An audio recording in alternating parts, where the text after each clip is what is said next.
I would like to talk about the crazy tragedy that just happened recently regarding to the Indian airplane crash. Oh God.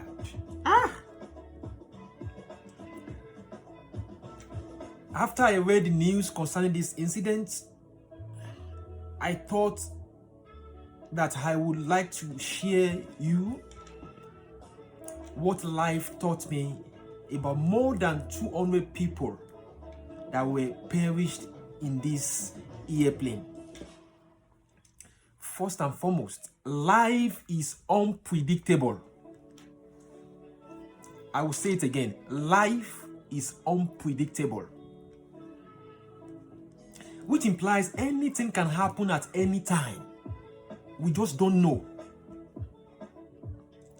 Just imagine more than 200 people